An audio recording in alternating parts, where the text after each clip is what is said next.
ایک چیز بہت افسوس کے ساتھ کہنی پڑتی ہے کہ ہم لوگ اپنا وقت ضائع بہت کرتے ہیں، بہت ضائع کرتے ہیں۔ آپ ان شخصیتوں کو دیکھیں جو شخصیتیں کامیاب ہیں، ان کے یہاں وقت کی کتنی اہمیت ہے۔ آپ کے سامنے ہم سب کے استاذ گرامی خیر الازکیہ تشریف فرما ہے، اللہ ان کی عمر میں صحت میں برکتیں عطا فرمائے۔ آج ان کا نام سند کے طور پر استعمال کیا جاتا۔ حضرت مصباحی صاحب جس کے بارے میں کہہ دیں کہ یہ بہتر ہیں تو وہ بات سند ہو جاتی ہے، کسی مسئلے میں کوئی بات کہہ دیں تو وہ بات دلیل ہو جاتی ہے۔ کیا بات ہے؟ جانتے ہیں اس عمر میں بھی ان کے وہاں کوئی وقت ضائع نہیں ہوتا، اور جب یہ حضور حافظ ملت علیہ الرحمہ سے پڑھتے تھے تو بھیرا کہاں ہے آپ بتائیے؟ محمد آباد کے پاس ندی بھی پار کرنا پڑتا تھا، لیکن آپ نے خود بیان فرمایا کہ بخاری شریف حضور حافظ ملت سے ہم نے پوری پڑھی۔ حضور حافظ ملت پوری بخاری شروع سے لے کے آخر تک ختم کرواتے تھے، اور غالباً وہ پہلی گھنٹی میں بخاری شریف ہوتی تھی، لیکن کبھی بھی پورے سال میں بخاری شریف کے درس میں کبھی حضرت کا ناغہ نہیں ہوا کہ بخاری شریف کی گھنٹی میں موجود نہ رہے۔ حافظ ملت کے وہاں پیدل بھی آنا پڑتا تھا بھیرا سے، جمعرات کو جاتے اگر تو سنیچر کو آتے پیدل، لیکن پیدل آ کے بھی بھیرا سے چل کے بخاری شریف کے درس میں شریک ہوتے۔ ایک بھی درس بخاری شریف کا حافظ ملت کے وہاں آپ کا ناغہ نہیں ہوا تو اس کی برکتیں آپ دیکھیں کہ اللہ تعالیٰ نے آپ کو کیا مرتبہ عطا فرمایا اور کیا عزت عطا فرمائی۔ ہم لوگ بیٹھے بٹھائے اپنا وقت ضائع کر دیتے ہیں، گپ شپ میں ضائع کر دیا، سونے میں ضائع کر دیا۔ آج کل تو موبائل ہے تو ضائع کرنے کا سب سے بڑا ہتھیار تو یہی ہے۔ حضرت امام حسین کے صاحبزادے، آپ نے ان کی روایت ترمذی میں پڑھی ہوگی، جس کو تقریباً 12-13 محدثین نے اس حدیث کو اپنی اپنی کتابوں میں نقل کیا۔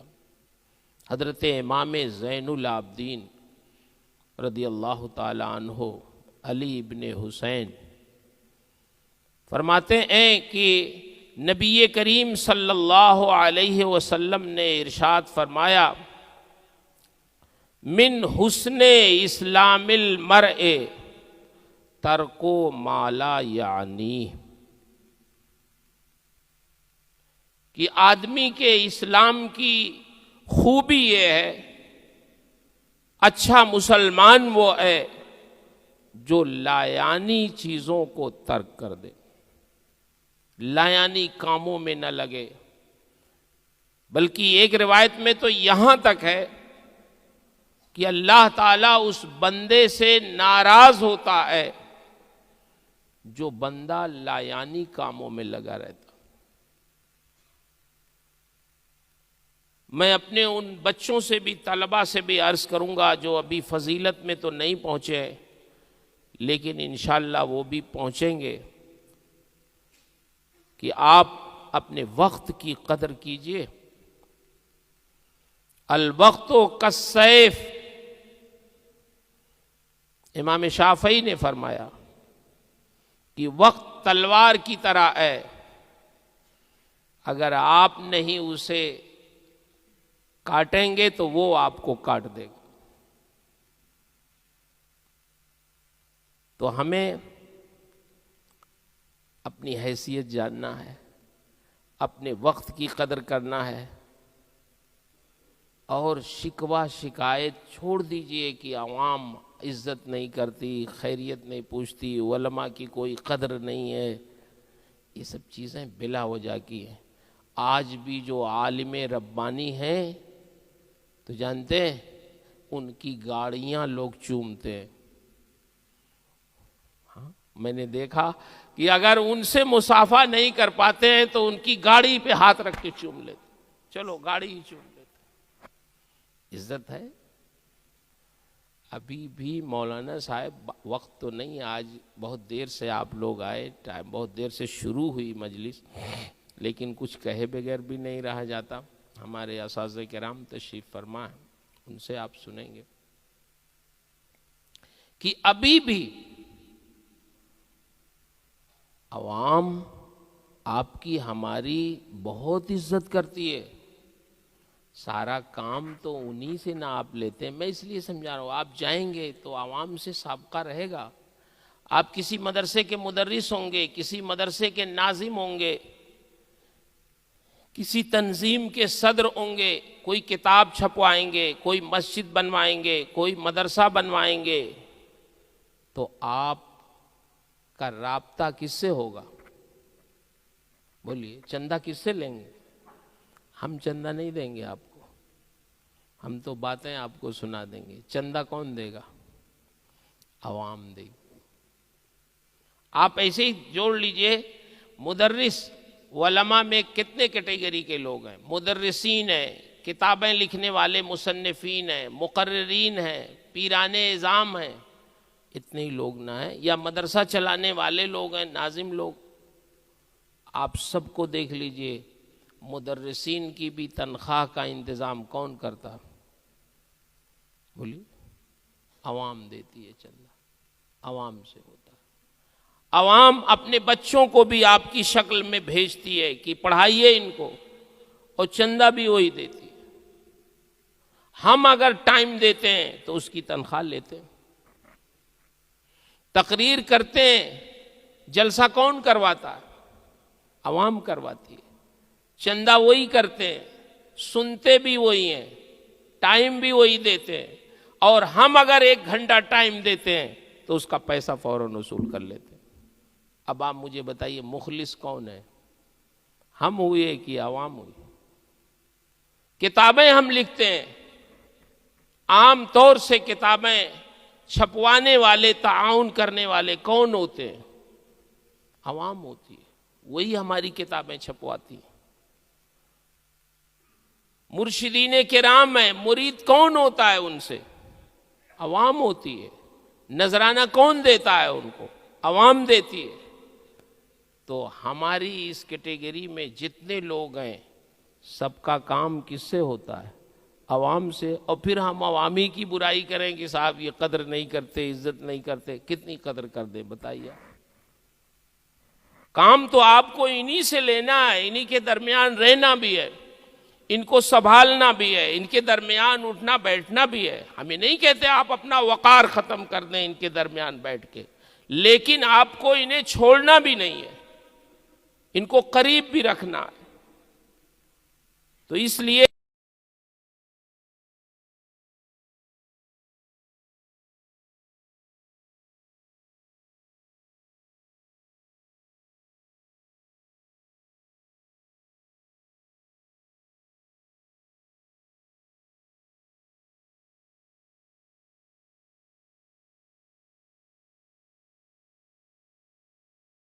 مذہب کا کام اچھی طرح ہوتا رہے گا۔ حافظ پروگرام بنایا تو جانتے ہیں، مبارک پور میں ایک خاتون نے اپنے حج نفل کے لیے پیسے رکھے تھے 6,000 روپے۔ اس وقت 6,000 میں ایک کمرہ بنتا تھا۔ یہ جو آپ کمرے دیکھ رہے ہیں، سینٹر بلڈنگ کی نیچے والی بلڈنگ، آپ نیچے والی عمارت دیکھیں گے نا، تو اس میں عموماً مبارک پور کے لوگوں کی تختیاں لگی ہوں گی، آپ غور کریے گا۔ حافظ ملت علیہ الرحمہ نے سمجھایا کہ مدرسہ بننا بہت ضروری ہے، ایک فریضہ ہے دینی، اس سے دین کے خادم نکلیں گے۔ تو خاتون نے اپنا وہ پیسہ جو حج نفل کے لیے رکھا تھا انہوں نے حافظ ملت تک پہنچوا دیا، یہ کہہ کے کہ مجھے تو میں نے حج فرض کر لیا ہے، نفل مجھے کرنا تھا تو اس سے زیادہ ضروری تو اشرفیہ بننا ہے، تو یہ پیسہ میں اشرفیہ کے حوالے کرتا ہوں۔ آپ دیکھیے حافظ ملت نے اس طرح لوگوں کو قریب کیا کہ دین کا کام کرنا ان کے لیے جو ایک مشکل کام تھا اللہ نے آسان فرما دیا۔ تو آپ کو بہت محتاط رہنا ہے، اور کبھی بھی یہ نہ سمجھ کے اب جائیے گا کہ آپ عالم ہو گئے ہیں اب آپ کو سیکھنے کی ضرورت نہیں ہے، نہیں، یہ سند جو آپ کو دی جائے گی، یہ دستار جو آپ کو دی گئی ہے، یہ اس کی دستار نہیں ہے کہ اب آپ کو سیکھنا نہیں ہے، یہ ایک اعزازی دستار ہے۔ یہ ہمارے بزرگوں کا طریقہ ہے کہ چند سال آپ کو اپنی صحبت میں رکھ کر آپ کو اعلیٰ حضرت کے ارشاد کے مطابق اس دروازے پہ کھڑا کر دیا جاتا ہے جس دروازے پہ سے اب آپ عالم بن سکتے ہیں، اگر داخل ہوں عالم بننے والے دروازے پہ کھڑا کر دیا جاتا ہے۔ اب آپ کو مطالعے کی ضرورت ہے، پڑھنے کی ضرورت ہے، سیکھنے کی ضرورت ہے۔ حضور غوث پاک رضی اللہ تعالی عنہ 25 سال میں عالم ہو گئے تھے، لیکن دین کی خدمت اور تبلیغ کب شروع کی؟ آپ ان کی سوانح حیات اٹھا کے دیکھیے، تقریباً 91-92 سال کی عمر ان کی، 40 سال تک انہوں نے خدمت کی ہے، اور جب وہ 50 سال کے ہوئے تب انہوں نے دین کی تبلیغ شروع کی۔ 25 سال تک کیا کیا؟ 25 سال کی عمر میں تو فارغ ہو گئے تھے بغداد میں، پھر 25 سال انہوں نے کیا کیا؟ ریاضت کی، جنگلوں میں رہے، بڑی بڑی خانقاہوں میں گئے، بزرگوں کے وہاں گئے، دیکھا۔ تو 25 سال تک کی عمر تک تو کتابیں پڑھیں، اور پھر 25 سال لوگوں کو پڑھا، زمانے کو پڑھا، دیکھا، سنا، پھر اس کے بعد انہوں نے دین کی تبلیغ شروع کی۔ تو اگر ہم یہ سمجھتے ہیں کہ ہم فارغ ہو گئے تو ہمیں اب پڑھنے کی ضرورت نہیں ہے، اب تو ہم کامل ہو گئے ہیں، اب ہم مولانا ہو گئے، ہمیں کچھ سیکھنے کی ضرورت نہیں ہے، نہیں، آدمی پوری زندگی طالب علم رہے اور سمجھے اپنے کو، یہ اس کی خوش نصیبی ہے۔ اللہ کا شکر ہے، اس پر تو ہمیشہ شکر کریں، آپ بھی اور ہم بھی، پڑھانے والے بھی، کہ اللہ کے رسول نے ارشاد فرمایا انما بعثت معلما، میں معلم بنا کے بھیجا گیا ہوں۔ جو لوگ علم دین پڑھاتے ہیں، اللہ کا اتنا بڑا کرم ہے کہ اللہ نے انہیں اپنے محبوب کا دین بنا دیا، معلم بنا دیا ہے، اور یہی کام نبی کریم صلی اللہ علیہ وسلم کا تھا، اسی کے لیے آپ کی بعثت ہوئی تھی، سکھانے کے لیے۔ تو اللہ کا کتنا بڑا کرم ہے کہ اللہ نے ہم لوگوں کو استاذ بنا دیا، پڑھانے والا، سکھانے والا بنا دیا۔ اور طالب علم کے لیے آپ غافل ہو جاتے ہیں، احساس کمتری میں مبتلا ہو جاتے ہیں، اپنے کپڑوں، اپنے گھر کی اور اپنی حیثیت دیکھتے ہیں، نہیں۔ جیسے حکومت کوئی بادشاہ اپنے ملک کی حفاظت کے لیے کس کو تیار کرتا ہے؟ فوجیوں کو۔ سرحدوں کی حفاظت کے لیے ہر بادشاہ فوجیوں کو منتخب کرتا ہے، ان کو اچھی تنخواہ دیتا ہے، ان کو آسانیاں فراہم کرتا ہے۔ کیوں؟ وہ ملک کے لیے جان دیتے ہیں، وہ حفاظت کرتے ہیں، وہ نگرانی کرتے ہیں۔ تو جیسے کوئی بادشاہ اپنے ملک کی حفاظت کے لیے فوجیوں کو تیار کرتا ہے، اللہ نے اپنے دین کی حفاظت کے لیے آپ کو سپاہی کے طور پر ہوگا، بھی اعتراض ہوگا کا فریضہ ہے۔ تو اس نے آپ کو عزت دی. دنیا بادشاہ نصیحت کی ضرورت ہے. ہمارے بزرگ لوگ آپ کو نصیحت کریں گے. ہم سب اپنے بزرگوں کے نصیحت کے محتاج ہیں. لیکن کچھ باتیں میں نے عرض کر دیں. ایک آدھ بات اور عرض کر دوں کہ آپ بہت جذباتی نہ ہو جایا کریں. دیکھیے آپ تو پڑھے لکھے آدمی. مسائل بھی دو طرح کے ہوتے ہیں. کچھ منسوس ہوتے ہیں مسائل, اس میں کوئی تبدیلی نہیں ہو سکتی. کچھ مسائل نئے ہوتے ہیں, جیسے لاؤڈ اسپیکر کا مسئلہ. اس طرح کے مسائل, اس میں علماء کا اختلاف ہو سکتا ہے. جو مسئلے مختلفی ہیں, مجتہدانہ ہیں, اجتہادی ہیں, اس میں بہت زیادہ آپ کو جذباتی ہونے کی ضرورت نہیں ہے. اگر ہمارے بزرگوں کا کسی مسئلے میں اختلاف ہے, کسی ایک نہج پہ آپ ہیں, آپ اس کو جائز سمجھتے ہیں, ناجائز سمجھتے ہیں, تو آپ عمل کریں کسی ایک پر, آپ کو اختیار ہے. لیکن کسی کی تفسیق نہ کریں, آپ جذباتی نہ ہو جائیں. یہ حق. اس لیے کہ آپ تو پڑھے لکھے ہیں, تقلید کرتے ہیں مسائل میں اپنے ائمہ کی. کس نیت سے کرتے ہیں؟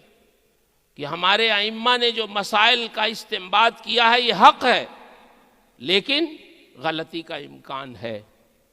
یہ ہے, امکان خطا تو ہے. تو اس لیے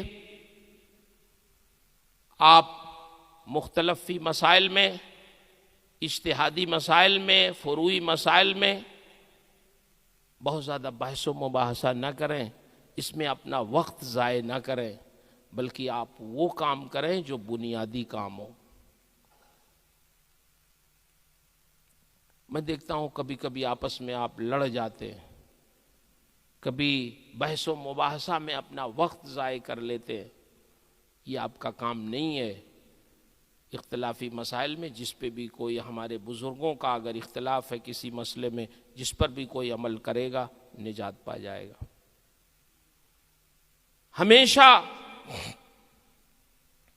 تعمیر کا ذہن رکھیں, تخریب کاری سے پرہیز کریں, منفی ذہن نہ رکھیں, مثبت ذہن رکھیں. انشاءاللہ مثبت ذہن کی برکتیں آپ کو حاصل ہوں گی. کہیں بھی آپ جائیں, جس مدرسے میں آپ جائیں گے تو آپ نے پڑھا ہے, پڑھائیں گے محنت سے تو آپ کی واہ واہی ہوگی. لوگ کہیں گے مصباحی صاحب بہت اچھا پڑھا رہے ہیں. جو نئے مصباحی صاحب آئے ہیں وہ بہت اچھا پڑھا رہے ہیں, بچے بھی تعریف کریں گے. تو آپ بہت زیادہ پھول نہ جائیے گا اس تعریف پر, کہ اب آپ کے ادارے میں جو پہلے سے اساتذہ مدرسین ہیں, آپ ان کے سر پہ کہیں پیر نہ رکھیے گا کہ یہاں تو سب ابھی تک لوگوں نے بالکل کچھ نہیں پڑھایا لکھایا, سب جاہل ہیں. میں جب سے آیا ہوں تب سے مدرسے کا نظام بہت اچھا ہو گیا, لڑکے دیکھیے کیا واہ واہی کر رہے ہیں. اس پہ پھولنے کی ضرورت نہیں ہے. ہر عمر کے, ہر طرح کے اساتذہ کی عزت آپ کے اوپر ضروری ہے. اگر آپ عزت نہیں کریں گے تو آپ کو عزت نہیں ملے گی. کوئی ضروری نہیں ہے کہ آپ کے مدرسے میں پڑھانے والے سب مصباحی ہوں. وہ اہل سنت سے ہیں تو آپ کے ہیں, نہیں بھی مصباحی ہیں تو کیا مطلب, کوئی ضروری ہے سب لوگ اشرفیائی میں پڑھیں. بہت سارے ہندوستان میں ہمارے مدرسے ہیں, وہ پڑھ رہے ہیں, پڑھا رہے ہیں, دین کی خدمت کر رہے ہیں. سب کا احترام آپ کو کرنا ضروری ہے, تبھی آپ کامیاب ہوں گے. عمر کا لحاظ کرنا ضروری ہے, علم کا لحاظ کرنا ضروری ہے, اخلاق کا لحاظ کرنا ضروری ہے. انشاءاللہ اگر آپ اس طرح کام کریں گے تو آپ کو عزت ملے گی. لیکن علم کے ساتھ عمل بہت ضروری ہے. ہمیں افسوس ہے, اس کا اعتراف بھی ہے کہ جیسی تربیت ہمیں کرنی چاہیے تھی شاید اس طرح کی تربیت آپ کی نہیں کر سکے. کبھی کبھی شکایتیں آتی ہیں کہ مولانا صاحب جس کو آپ نے بھیجا ہے وہ مصباحی صاحب پڑھاتے تو بہت اچھا ہیں, مگر فجر میں سوئے رہ جاتے. کہتے ہیں مولوی تو بہت اچھے ہیں، پڑھاتے تو بہت اچھے ہیں، تقریر بھی بہت اچھی کرتے ہیں، لیکن حضرت فجر میں سوئے رہ جاتے ہیں. تو ہم یہ سمجھتے ہیں کہ یہ صرف آپ کی کمی نہیں ہے، یہ ہماری بھی کمی ہے کہ ہم نے آپ کو نماز کا عادی نہیں بنایا. ہم شاید آپ کو نماز کا پابند نہیں بنا سکے. اللہ ہم سب کو اس کی توفیق عطا فرمائے، آپ کا دل نرم فرما دے. اور ابھی بھی بہت کچھ آپ کو سیکھنے کی بھی ضرورت ہے. آپ سکھائیں گے بھی، سیکھیں گے بھی انشاءاللہ. اپنے مادر علمی سے محبت رکھیے گا. جہاں کا نمک کھائیے وہاں سے محبت رکھیے، اس کے وفادار رہیے. دنیا میں کسی بھی تنظیم میں، کسی بھی پارٹی میں آپ دیکھ لیں، سیاسی پارٹیوں میں بھی اگر اس کے منشور کے خلاف آپ کوئی آواز اٹھا دیں تو پارٹی سے نکال کے باہر کر دیتے. جہاں آپ نے 9 سال تک زندگی گزاری، کھایا پیا، پھر جب سنتے ہیں کہ اسی ادارے کے خلاف آپ کوئی بات کرتے ہیں تو بہت تکلیف ہوتی ہے. کیا بات ہے؟ آپ اشرفیہ کے در و دیوار سے محبت رکھیے، اپنے اساتذہ کی عزت کیجیے، ان سے رابطے میں رہیے، ان سے مشورے لیتے رہیے. کوئی بات پھنسے ان سے رابطہ کریے، کوئی مسئلہ مشکل ہو ان سے حل کروائیے. انشاءاللہ آپ کے اساتذہ تو بہت اچھے، بہت بااخلاق، بہت نیک ہیں. شاید ایسا کوئی استاد نہیں ملے گا کہ آپ فون کریں، آپ کی مشکل اگر ان سے حل ہو سکتی ہو تو حل نہ کریں. تو اس لیے رابطہ بھی رکھیں، ادارے سے محبت بھی کریں. اگر اللہ نے آپ کو اس لائق بنایا ہے کہ آپ اشرفیہ کا تعاون کر سکتے ہیں تو آپ تعاون بھی کریں. ہم یہ نہیں کہیں گے آپ پر کوئی فرض واجب ہے، لیکن اخلاقی فریضہ تو ہم سب پر ہے کہ اپنے مادر علمی کا جہاں تک ہو سکے تعاون کریں. میں تو سمجھتا ہوں ہمارے جتنے فارغین ہیں اگر وہ منصوبہ بند طریقے پر یہ تیار ہو جائیں کہ ہمیں اشرفیہ کا تعاون کرنا ہے تو صرف آپ سے اشرفیہ چل جائے گا انشاءاللہ. ہاں، صرف اگر ایک ایک طالب علم پر ہم 10-10 ہزار روپیہ رکھ دیں کہ آپ کو کہیں نہ کہیں سے اپنے دوست احباب سے اکٹھا کر کے اتنا سال میں دینا، تو 20,000 ہمارے فارغین ہیں. چلو 10,000 زندہ ہوں گے، رابطے میں ہوں گے، تب بھی جانتے اچھا خاصا ہو جائے. بہرحال خیر، یہ تو آپ کی اخلاقیات سے متعلق تھی. میں اب زیادہ وقت نہیں لینا چاہتا. میں نے جو کچھ بھی کیا اللہ مجھے، آپ کو، سب کو اس پر عمل کی توفیق عطا فرمائے. اور کچھ بھی نہ کر سکیں اگر تو قیامت میں جب اٹھیں تو اپنے اساتذہ کے لیے اتنی تو گواہی دے دیں کہ یہ مسلمان تھے، انہوں نے ہمیں پڑھایا. تو انشاءاللہ ہم لوگوں کا بھی کام ہو جائے. اللہ تعالیٰ آپ لوگوں کے علم میں، عمل میں، فضل میں برکت عطا فرمائے. اور ہمارے اساتذہ جو اس وقت تشریف فرما ہے خیر الازکیہ کی شکل میں، حضرت محقق مسائل جدیدہ کی شکل میں، ان کی عمروں میں اللہ برکت عطا فرمائے، ان کی صحت میں برکت دے. اور حضرت سربراہ اعلیٰ صاحب قبلہ باہر ہیں، ہوتے تو انشاءاللہ وہ بھی آج کی اس مجلس میں خصوصی طور سے تشریف فرما ہوتے. ان کے لیے بھی دعا کریں، وہ سفر میں ہیں. اللہ تعالیٰ ان کے سفر کو کامیاب بنائے، اور عمر کے جس حصے میں ہیں اللہ تعالیٰ ان کی عمر میں، صحت میں اور برکت عطا فرمائے. اپنے بزرگوں کے لیے، اپنے اساتذہ کے لیے، اپنے مادر علمی کے لیے ہمیشہ دعا کرتے رہا کیجیے.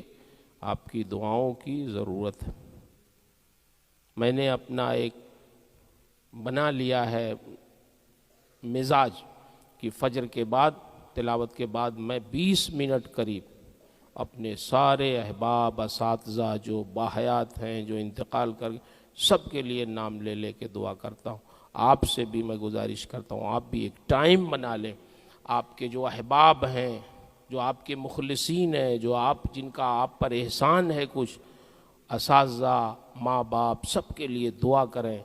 جب آپ دعا کریں گے نا تو حدیث شریف میں آیا ہے اگر آپ پر کسی کا احسان ہے اور اس احسان کا بدلہ آپ نہیں چکا سکتے تو ان کے لیے دعائے خیر کریں، یہ بھی بدلہ چکانے کا ایک ذریعہ۔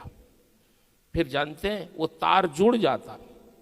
آپ غائبانے میں کسی کے لیے جب دعا کرتے ہیں تو پھر اللہ تعالیٰ آپ کی محبت اس سے جوڑ دیتا ہے۔ پھر ان کا بھی کبھی فون آتا ہے کہ آپ کی بڑی یاد آتی ہے، محبت لگتی ہے۔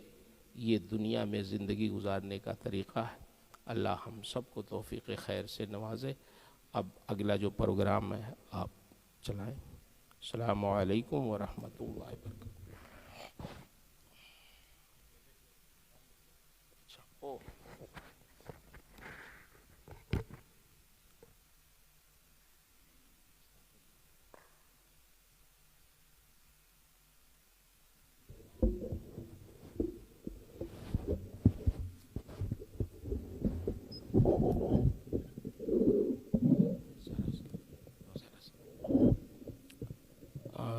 معزز طالبان علوم نبویہ اور اساتذہ کرام،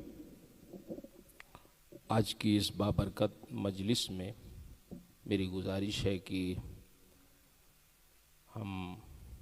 ہمارے درمیان تقریباً 40 سال، بلکہ شاید 40 سال سے پڑھانے والے استاذ گرامی حضرت علامہ عبدالحق صاحب قبلہ جو بیمار ہیں، علیل ہیں، آپ کے بھی استاذ ہیں، ان کے لیے آج کی اس مجلس میں دعائے صحت کرنی ہے۔ ہم گزارش کریں گے خیر الازکیہ اور محقق مسائل جدیدہ قبلہ سے کہ آپ حضرات ان کے لیے دعائے خیر فرمائیں۔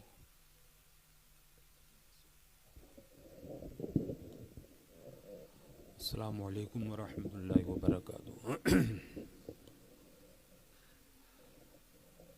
بہت مسرت ہو رہی ہے آپ حضرات جس باوقار انداز میں تشریف فرما ہیں، یہ ایک یادگار درس ہوگا،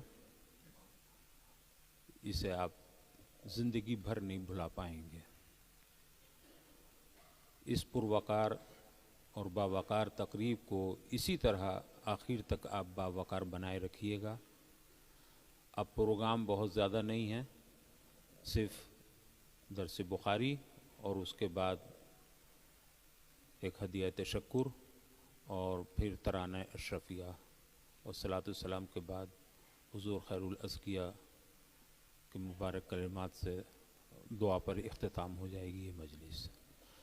میں اب گزارش کر رہا ہوں حضور سراج الفقہا محقق مسائل جدیدہ حضرت علامہ مولانا مفتی محمد نظام الدین رضوی دامت ظلہ العالی سے کہ وہ بخاری شریف کی آخری حدیث کا درس دیں، اور آپ حضرات اپنی اپنی کتابوں کو کھول کر پورے طور پر تیار ہو جائیں۔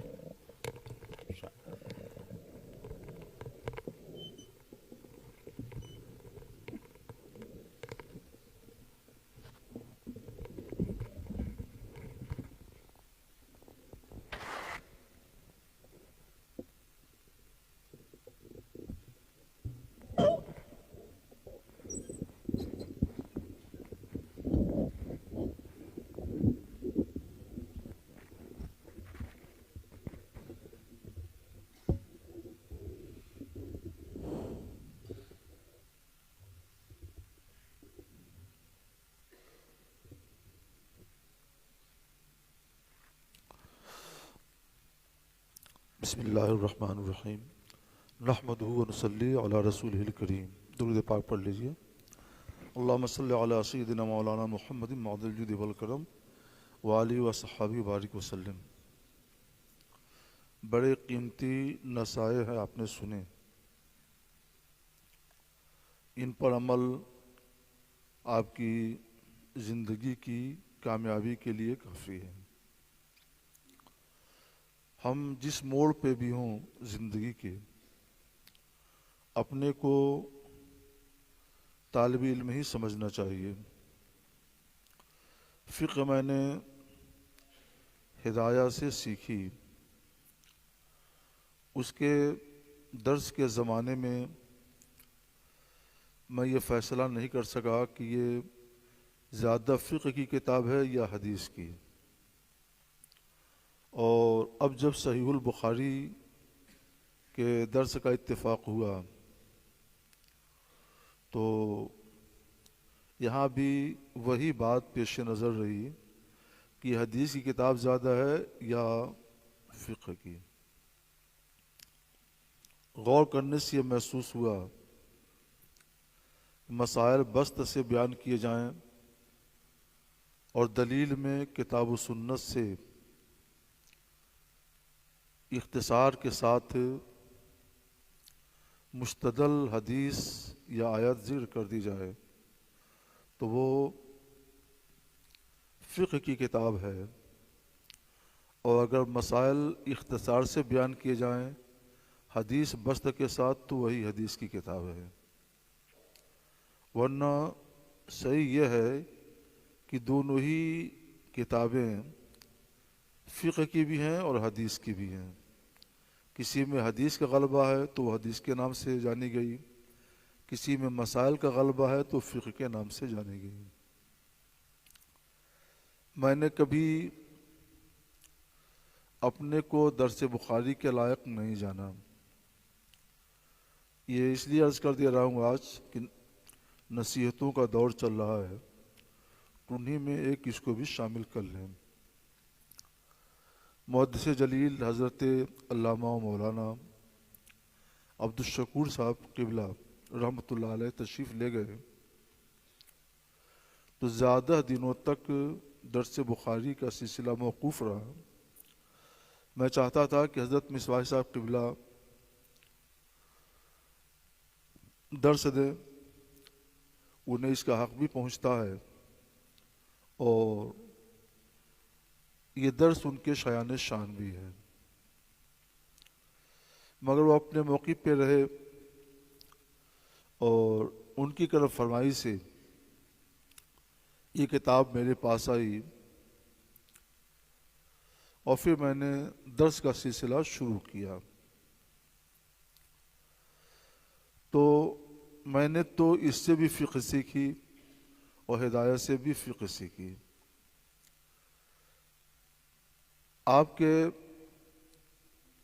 دور طالب علمی کا پہلا زینہ آج مکمل ہو رہا ہے، اب اس کے بعد دوسرا زینہ شروع ہوگا۔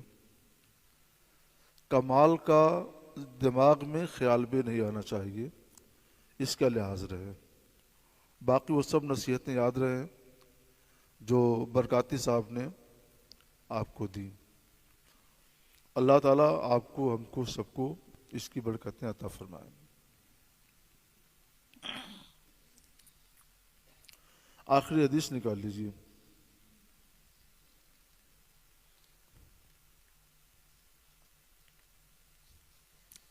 میرے ساتھ پڑھیں، بسم اللہ الرحمن الرحیم۔ باب قول اللہ ونضع الموازین القسط لیوم القیامہ وأن أعمال بني آدم وقولهم يوزن۔ وقال مجاہد القسطاس العدل بالرومیہ ويقال القسط مصدر المقسط وهو العادل وأما القاسط فهو الجائر۔ حدثنا أحمد بن أشكاب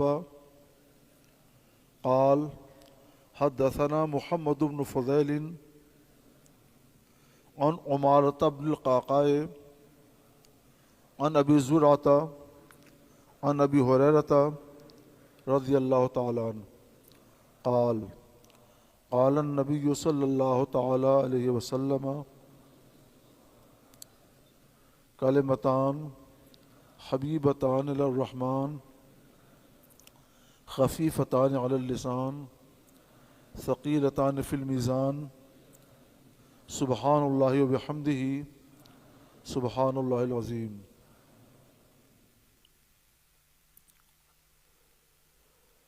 اللہ تعالیٰ کا ارشاد ہے، اور ہم میزان رکھیں گے انصاف کا قیامت کے دن، اور بے شک بنو آدم کے اعمال اور ان کے اقوال وزن کیے جائیں گے۔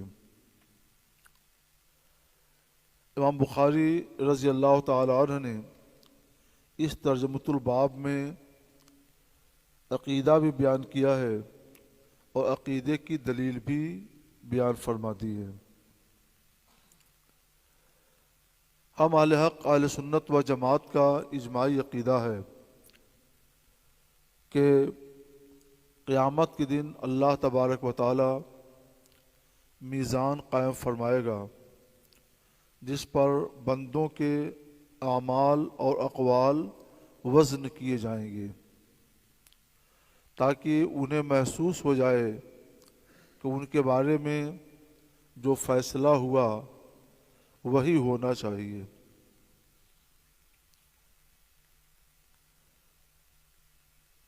اس موضوع پر کتاب و سنت میں بہت سے دلائل ہیں۔ امام بخاری رحمۃ اللہ تعالی علیہ نے یہاں 2 دلیلیں بیان فرمائی ہیں، ایک دلیل کتاب اللہ سے اور ایک دلیل سنت رسول اللہ سے۔ جو آیت کریمہ دلیل ہے اس کو ترجمۃ الباب کا ہی ایک حصہ بنایا ہے امام بخاری رضی اللہ تعالی عنہ نے، اور آیت کریمہ نقل کرنے کے بعد لکھتے ہیں وَأَنَّ أَعْمَالَ بَنِي آدم وَقَوْلُهُمْ يُوزَنُونَ۔ یہ استدلال کی تشریح و تقریر کے طور پر ہے۔ کتاب اللہ میں تو یہ ہے، اللہ فرماتا ہے اور ہم انصاف کے میزان قیامت کے دن رکھیں گے۔ اس میزان سے اللہ تعالیٰ انصاف کیسے فرمائے گا؟ تو اس کی تفسیر فرماتے ہیں کہ بے شک بنو آدم کے اعمال اور ان کے اقوال وزن کیے جائیں گے۔ تھوڑی دیر کے لیے آپ غور فرمائیں تو یہ بات واضح نہیں ہو پائے گی کہ اس آیت کریمہ سے یہ استدلال کیسے بنتا ہے۔ اتنا تو ہے کہ اللہ تعالیٰ میزان قائم فرمائے گا، اور میزان کہتے ہیں آلہ وزن کو، تو اس پر کوئی چیز وزن کی جائے گی، اور اس کے ذریعے اللہ تعالیٰ بندوں کے درمیان انصاف کو ظاہر فرما دے گا۔ مگر وزن اقوال کا ہوگا اور اعمال کا ہوگا، اس کی تعیین کیسے ہوئی، یہ ہمیں سمجھنا ہے۔ امام بخاری رضی اللہ تعالیٰ عنہ ترجمۃ الباب میں عقائد کو، مسائل کو بیان کرتے ہیں۔ ان کی نظر بہت دقیق اور گہری ہوتی ہے، ان کے دلائل تک غور و فکر کر کے اگر آپ پہنچ جائیں تو فقیہ ہیں۔ ہماری کوشش یہی ہونی چاہیے کہ ترجمۃ الباب کو سمجھیں، اور جو حدیث پاک اور قرآن پاک کی آیت وہ نقل کرتے ہیں اس سے استدلال ہمارے اوپر منکشف ہو جائے۔ اس طور پر یہ کتاب حدیث کے ساتھ ساتھ فقہ کی بھی ہو جاتی ہے۔ قیامت کیا ہے؟ اس کے لیے ایک دوسری تعبیر ہے یوم الدین کی، مالک یوم الدین۔ اللہ تعالیٰ یوم الدین کا، روز جزا کا مالک ہے۔ جزائے خیر ہو یا جزائے شر، یا کہہ لیجیے جزا ہو یا سزا، اللہ تعالیٰ اس کا مالک ہے۔ اللہ تعالیٰ فرماتا ہے کہ ہم انصاف کے میزان رکھیں گے قیامت کے دن، جزا کے دن، جزا و سزا کے دن یہ رکھیں گے۔ جزا و سزا کا تعلق بندوں کے اعمال اور اقوال سے ہی ہے، تو اس سے بات روز روشن کی طرح واضح ہو جاتی ہے کہ جب جزا و سزا کا تعلق بندوں کے اقوال سے ہے اور اعمال سے ہے، تو میزان پر بندوں کے اقوال اور اعمال ہی وزن کیے جائیں گے۔ یہ استدلال مکمل ہو گیا۔ قدر بسط سے ہم گفتگو کریں تو یہ کہہ سکتے ہیں کہ حقوق پورا اسلام ایک طرح سے حقوق کا مجموعہ ہے، یا حقوق تین طرح کے ہیں: حق اللہ، حق العباد اور حق ذات۔ حق اللہ، اللہ کے اوامر اور نواہی کے مطابق عمل اور لوگوں کی تبلیغ، رشد و ہدایت، یہ حق اللہ ہے۔ مثلا ایمان لانا، نماز پڑھنا، روزے رکھنا، حج کرنا، زکوٰۃ دینا وغیرہ وغیرہ۔ ایمان یوں تو بسیط ہے، اور تعریف جی کیا کی گئی ہے کہ یہ نام ہے تصدیق باللسان اور تصدیق بالجنان اور اقرار باللسان کا۔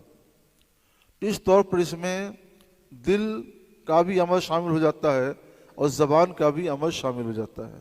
زبان کا عمل قول ہے اور دل کا عمل وہ ایک طرح کا فعل ہے۔ اور اگر ایمان کامل لیجئے تو اس میں عمل بھی شامل ہو جاتا ہے۔ اس طور پر عمل اور قول اور قلب تینوں کا احاطہ کرتا ہے ایمان۔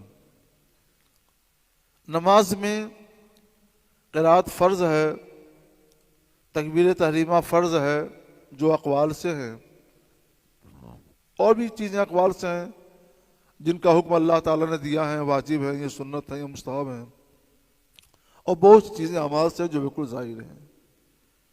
حج میں بھی یہی حال ہے۔ روزہ میں کف عن الافعال ہوتا ہے تو وہ کف بھی فعل ہے۔ زکوٰۃ فعل کا نام ہے۔ اس طور پر آپ ایک ایک عبادات اور طاعات کا، قربات کا جائزہ لیتے جائیے تو سمجھ میں آئے گا کہ یہ جتنے بھی حقوق اللہ ہیں یا تو قول ہیں یا فعل ہیں یا قول اور فعل دونوں کا مجموعہ ہے۔ حقوق العباد میں آئیے، جتنے بھی معاملات ہیں بندوں کے درمیان، کچھ جزئی امور کے استثناء کے ساتھ سارے معاملات اصحاب معاملات پر ان کا جو حق عائد ہوتا ہے معاملات میں، وہ سب کے سب چند جزئی امور کی استثناء کے ساتھ حقوق العباد سے ہیں۔ کوئی چیز بیچی، خریدی تو مبیع کا تسلیم و تسلم واجب ہو گیا، حقوق العباد سے ہے، اور ثمن کا تسلیم و تسلم واجب ہو گیا، حقوق العباد سے ہے۔ اسی طور پہ سب کا جائزہ لیتے جائیے، جتنے بھی معاملات ہیں، باقی سینکڑوں قسمیں ہیں، شرکت ہے، مزاربت ہے وغیرہ وغیرہ، یہ سب کے سب اسی میں آتے ہیں، حقوق العباد میں۔ اور یہ جتنے بھی معاملات ہیں ان کا تعلق قول سے ہے یا فعل سے ہے یا قول اور فعل دونوں سے ہے۔ تیسری چیز ہے حق نفس یا حق ذات۔ یہ بدن ہمارے پاس اللہ کی امانت ہے، ہاتھ ہو، پاؤں ہو، آنکھ ہو، ناک، کان، یہ ساری چیزیں ہمارے پاس اللہ کی امانت ہے۔ ہم سے پوچھا جائے گا تم نے اپنی ذات کو، اپنے بدن کو، اپنے ہاتھ پاؤں کو، آنکھ کان کو کس چیز میں، کہاں پر اور کیسے استعمال کیا؟ ان السمع والبصر والفؤاد کل اولئک کان عنہ مسئولا۔ تو یہ حق نفس ہے، حق ذات ہے۔ تو اس طرح سے اسلام نے ہمارے ذمے تین طرح کے حقوق عائد فرمائے: حقوق اللہ، حقوق العباد اور حقوق نفس یا حقوق ذات۔ اور یہ تینوں طرح کے حقوق کا آپ جائزہ لیں گے تو واضح ہو جائے گا کہ یہ یا تو اقوال ہیں یا افعال ہیں یا اقوال اور افعال دونوں کا مجموعہ ہے۔ فیصلہ جو قیامت کے روز جزا یا سزا کا ہوگا وہ ہمارے اقوال کی بنیاد پر ہوگا یا ہمارے اعمال کی بنیاد پر ہوگا یا ہمارے اقوال اور اعمال کی بنیاد پر ہوگا؟ تو پھر میزان پر یہی اقوال اور اعمال بھی ہی تولے جائیں گے۔ اسی لیے امام بخاری رضی اللہ تعالی نے فرمایا وَأَنَّ أَعْمَالَ بَنِي آدَمَ وَقَوْلُهُمْ يُوزَنُ، بے شک بنو آدم کے اعمال اور ان کے اقوال وزن کیے جائیں گے۔ استدلال مکمل ہو گیا۔ ہم مرکزی استدلال سے تھوڑا سا ہٹ کر کے ایک دوسرے گوشے کی طرف توجہ کرتے ہیں۔ اللہ تعالیٰ ندعو فرماتا ہے، جمع متکلم کو سے متکلم الغیر۔ اللہ تعالیٰ واحد ہے، لا شریک اللہ ہے، وہاں جمعیت کا کوئی تصور ہی نہیں ہے، دوئی کا کوئی تصور نہیں پایا جاتا، تو متکلم الغیر اور جمعیت کا کیا تصور ہوگا؟ پھر اللہ تعالیٰ نے اپنے لیے جمع متکلم کا صیغہ ندعو کیوں اختیار فرمایا؟ اس سلسلے میں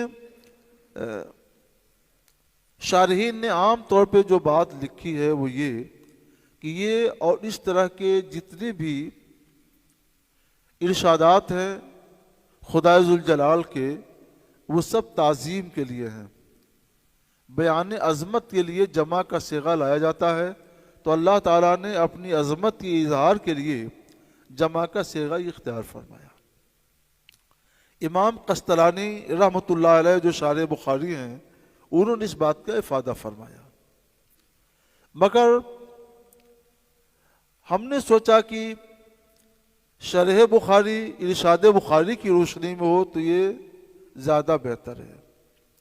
امام بخاری رحمۃ اللہ تعالی علیہ کتاب التفسیر میں ایک مقام پر فرماتے ہیں کہ والعرب تؤکد فعل الواحد فتجعلہ بصیغۃ الجمع لیکون اثبت و اوقد۔ عرب فعل واحد کی تاکید لاتے ہیں تو اسے جمع کے صیغے سے ذکر کرتے ہیں تاکہ اس کا ثبوت زیادہ قوی اور اطمینان بخش ہو جائے۔ اس کا مطلب یہ ہوا کہ ہونا چاہیے اضع الموازین، میں میزان رکھوں گا، مگر اللہ تبارک و تعالیٰ نے اضع کئی بار نہ کہہ کر جمع و ایجاز کے طور پر ایک ہی بار ندعو فرما دیا۔ جیسے جا زید، اگر فاعل کی تاکید لانی ہو تو کہتے ہیں جا زید زید، جانی زید زید یا زید۔ اگر فعل کی تاکید لانی ہو تو جا جا، اس پر زور دیتے ہیں، جا جا یا جا جا جا، 3 بار 2 بار، جتنی تاکید کی حاجت ہوتی ہے تاکید لائی جاتی ہے۔ تو اس کا تقاضا یہ ہے کہ یہ کلام اصل میں تھا اضع الموازین، لیکن تاکید لانی تھی تو تاکید کے لیے فرمایا جاتا اضع الموازین۔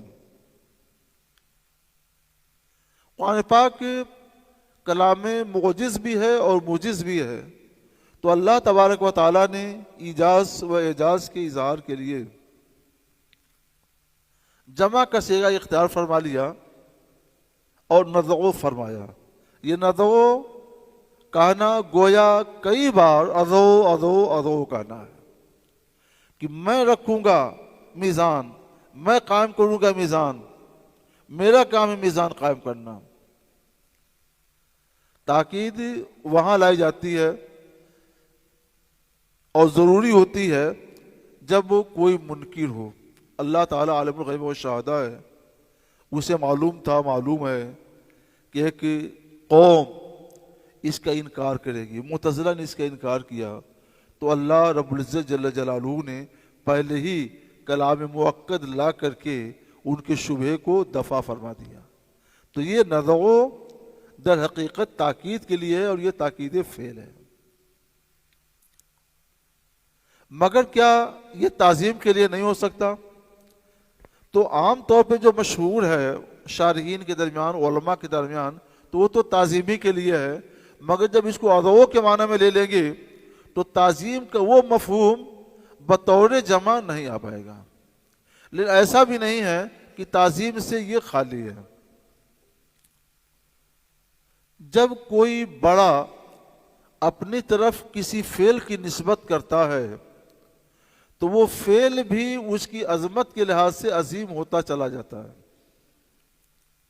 فرض کیجئے آپ میں سے کسی کو یہ درس بخاری حضور حافظ ملت مولانا شاہ عبدالعزیز محدث مراد آبادی رحمۃ اللہ علیہ نے دیا ہو، تو آپ فخر سے بیان کریں گے کہ مجھے یہ درس بخاری حافظ ملت رحمۃ اللہ علیہ نے دیا ہے۔ میں ان کے شاگردوں کا شاگرد ہوں، میں بھی دے رہا ہوں، لیکن آپ کے نزدیک اسی وہ عظمت و اہمیت نہیں ہے جو عظمت و اہمیت حضور حافظ ملت رضی اللہ تعالیٰ عنہ کے درس کی ہے۔ اور اگر کوئی ایسا مل جائے جو یہ کہے کہ مجھے یہ درس حضرت سر الشریعہ نے دیا یا اعلیٰ حضرت امام احمد رضا علیہ رحمۃ اللہ رضوان نے دیا، تو اسی درس کی عظمت اور بڑھ جاتی ہے۔ فعل کی نسبت عظیم کی طرف، عظیم سے عظیم طرف ہوتی جا رہی ہے اور اس کی عظمت بڑھتی جا رہی ہے۔ تھوڑی دیر کے لیے ہم تصورات کی دنیا میں بارگاہ رسالت میں حاضر ہوتے ہیں۔ کسی سعید کو سرکار دو عالم صلی اللہ تعالی علیہ وسلم یہ درس دے دیں تو سبحان اللہ، تو پھر کہیں گے کہ ہاں تاجدار ہم بھی ہیں۔ یہ نسبت، اس نسبت کی وجہ سے یہ فعل کتنا عظیم ہو جائے گا اس کا اندازہ نہیں لگایا جا سکتا۔ فعل تو وہی ہے نا، لیکن عظیم سے عظیم کی طرف فعل کی سناد ہوتی جا رہی ہے اور اس کی عظمت بڑھتی جا رہی ہے۔ اس سے آپ اندازہ لگائیں کہ جس فعل کی سناد اللہ تعالیٰ نے اپنی طرف کی ہے وہ فعل کتنا عظیم ہوگا، کتنا عام ہوگا۔ تو اللہ تعالیٰ نے اپنی طرف اسناد کرتے ہوئے اسناد کی ہے، مثلا اضع الموازین، میں قائم کروں گا میزان۔ تو اللہ تعالیٰ نے اپنی طرف وضع میزان کی نسبت کر کے فعل کو عظیم کر دیا، اظہار عظمت کر دیا۔ اب تاکید لا کر کے اللہ تبارک و تعالیٰ نے اس کی اہمیت اور اس کی قوت میں اضافہ فرمایا۔ علماء فرماتے ہیں تاسیس خیر من التاکید، تاکید سے بہتر ہے کہ کلام کو نئے معنی کی افادہ پر محمول کیا جائے۔ تو ایسے معنی پر اس کو محمول کیجئے کہ تعظیم بھی ہو جائے اور ساتھ ہی ساتھ تاکید بھی ہو جائے، تو یہ زیادہ بہتر ہے، اس لیے ہم نے اس تشریح کو اختیار کیا۔ دوسری دلیل، پہلے ترجمہ کیجئے۔ حدیث بیان کی ہم سے احمد بن اشکاب نے، انہوں نے فرمایا حدیث بیان کی ہم سے محمد بن فضیل نے، وہ روایت کرتے عمارہ بن قعقاع سے، وہ ابو زرع سے، ایک ابو زرع راضی ہیں رضی اللہ تعالیٰ عنہ، یہ امام اعظم ابو حنیفہ رحمۃ اللہ علیہ کے ہم اثر ہیں، یہ تابعی ہیں، یہ وہ نہیں ہیں۔ وہ ابو ہریرہ رضی اللہ تعالیٰ سے انہوں نے فرمایا کہ نبی کریم صلی اللہ علیہ وسلم نے فرمایا کلمتان حبیبتان، دو کلمے ہیں جو رحمان کو محبوب ہیں، زبان پہ ہلکے ہیں، میزان میں بھاری ہیں۔ وہ دونوں کلمے کون کون ہیں؟ ایک ہے سبحان اللہ و بحمدی، دوسرا ہے سبحان اللہ العظیم۔ شارحین فرماتے ہیں کہ یہ دونوں کلمے مبتدأ مؤخر ہیں، اور کلمتان حبیبتان الی آخری یہ خبر مقدم ہے۔ اس طور پہ ترجمہ ہوگا سبحان اللہ و بحمدی سبحان اللہ العظیم۔ یہ ایسے دو کلمے ہیں جو رحمان کو محبوب ہیں، زبان پر ہلکے ہیں، میزان میں بھاری ہیں۔ زبان پر ہلکے ہونے کا مطلب یہ ہوا کہ زبان سے ان کو ادا کرنا آسان ہے۔ کوئی یہ شکایت نہیں کر سکتا کہ ان کلمات کو وہ صحیح طور پہ ادا نہیں کر سکتا، نہ تو فن تجوید و قرات کے لحاظ سے اور نہ ہی زبانوں کی اختلاف کے لحاظ سے۔ جو جہاں کا بھی ہو وہ اس کو صحیح طور پہ ادا کرے گا۔ ثقیلتان فی المیزان، یہ میزان میں بھاری ہیں۔ اسی کو امام بخاری رحمۃ اللہ علیہ نے وجہ استدلال میں پیش کیا ہے۔ استدلال اسی سے ہے کہ یہ دو کلمے ہیں سبحان اللہ و بحمدی سبحان اللہ العظیم، اور یہ دونوں کلمے میزان پہ رکھے جائیں گے تو بھاری، وہ پلڑا بھاری ہوگا۔ بھاری ہونے کا مطلب یہ ہوا کہ ان کلموں کے اندر وزن ہے، تبھی تو یہ بھاری ہوں گے۔ تو ثابت ہوا کہ کلموں کے اندر وزن ہے اور یہ کلمے میزان میں تولے جائیں گے۔ لہٰذا اہل سنت و جماعت کا جو عقیدہ ہے وہ ثابت ہو گیا کتاب اللہ سے بھی اور سنت رسول اللہ سے بھی صلی اللہ علیہ وسلم۔ وہ دونوں کلمے سبحان اللہ و بحمدہ، سبحان اللہ العظیم۔ سبحان اسے کہتے ہیں جو ہر طرح کے عیب و نقص سے پاک و منزہ ہو۔ امام نووی رحمۃ اللہ علیہ، امام ابو زکریا شریف الدین نووی رحمۃ اللہ تعالی علیہ نے جو ائمہ لغت سے بھی ہے، فرماتے ہیں کہ سبحان وہ ہے جو ہر طرح کے عیب سے نقص سے منزہ ہو اور امکان سے اور امکان کی علامتوں سے بھی پاک ہو، امکان سے بھی پاک ہو اور امکان کی علامتوں سے بھی پاک ہو۔ تو اللہ تبارک و تعالی نہ ممکن ہے اور نہ اس کے لیے ممکن کی کوئی علامت ہے۔ جتنے بھی علامتیں ممکن کی ہو سکتی ہیں ان سب سے اللہ تبارک و تعالی پاک و منزہ ہے۔ یہ ایک ایسا لفظ ہے جو اللہ تعالیٰ کے لیے ان تمام صفات کو ثابت کرتا ہے جن صفات سے اللہ تبارک و تعالیٰ پاک ہے، صاف ہے، منزہ ہے۔ اور جب یہ تنزیہ ثابت ہو جاتی ہے تو وہیں سے کمال بھی ثابت ہو جاتا ہے۔ اللہ تعالیٰ ان سے منزہ ہے لہذا قادر ہے، اللہ تعالیٰ بہرا ہونے سے منزہ ہے لہذا سنتا ہے، اندھا ہونے سے منزہ ہے لہذا دیکھتا ہے، اللہ تبارک و تعالیٰ جھوٹ سے منزہ ہے لہذا صادق ہے، وغیرہ وغیرہ۔ جتنے بھی صفات نقص ہو سکتے ہیں ان سب سے اللہ تبارک و تعالیٰ منزہ ہے، تو جو اس کی ضد ہے صفت کمال وہ سب خود بخود اس کے ذریعے ثابت ہوتی ہیں۔ مزید بنا لفظ اللہ کے ذریعے اللہ تعالیٰ کے لیے صفات کمال کو ثابت کیا گیا۔ میں ایک روز سن رہا تھا ایک صاحب کا بیان لفظ اللہ کے تعلق سے، تو کچھ باتیں تو صحیح کہی جا سکتی ہیں مگر ایک بڑی نامناسب بات یہی کہ اللہ عربی زبان کا لفظ نہیں ہے اور یہ پہلے تھا بھی نہیں، عرب کے نصارہ نے یہ نام دیا لفظ اللہ، یہ غلط ہے۔ لفظ اللہ یہ علم ہے ذات واجب الوجود کا جو تمام صفات کمالیہ کا جامع ہے۔ ازل میں بھی اللہ کا نام یہی تھا، اللہ تھا، آج بھی ہے اور آئندہ بھی رہے گا۔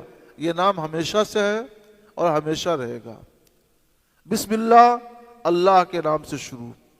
الحمدللہ، اللہ لا الہ الا هو الحی القیوم، اس طرح سے کثیر آیات ہیں۔